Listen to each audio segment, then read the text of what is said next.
Imagine walking back to this on your pool and seeing the whole pool completely empty. Let me show you why this air release should never be left open. I've been in the pool industry for over 12 years. This happens almost every single year without fail. I know what you're thinking. I don't need to watch this video. I know how to put a filter back together. I'm just going to show you the way to put a filter back together without worrying that it's going to cause any issues.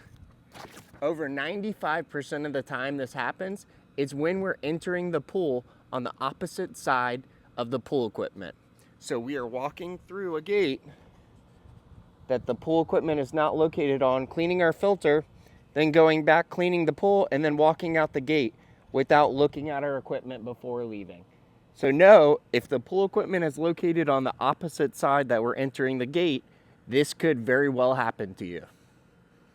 So we're walking through the gate where the pool equipment is not located, going to the pool, putting down all our stuff, coming over here, cleaning our filter, bleeding the air from the filter, turning the pool off, going back to clean the pool, and then returning once more back to our pool equipment to turn it back on and check for leaks again before we leave. So when we're going to re-engage our lid, we're going to put the lid on top. We're going to make it flush right here, push down.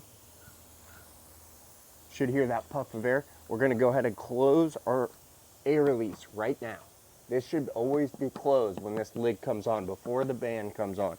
It's going to hold our filter flush here so it won't pop up. We're going to take our band,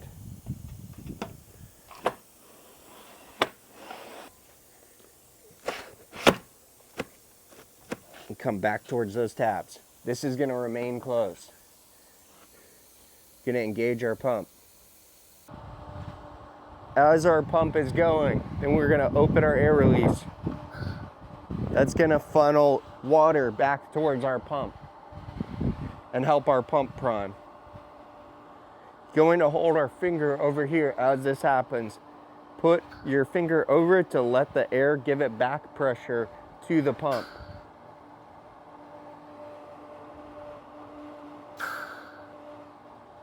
Just release the air as you feel the pressure on your finger build.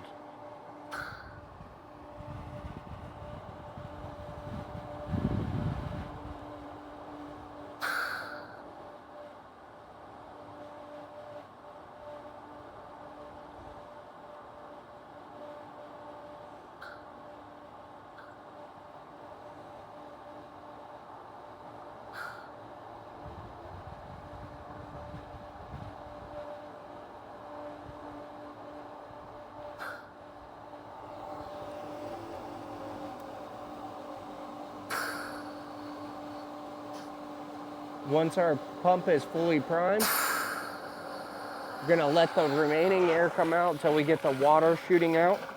Then we are going to close our air release.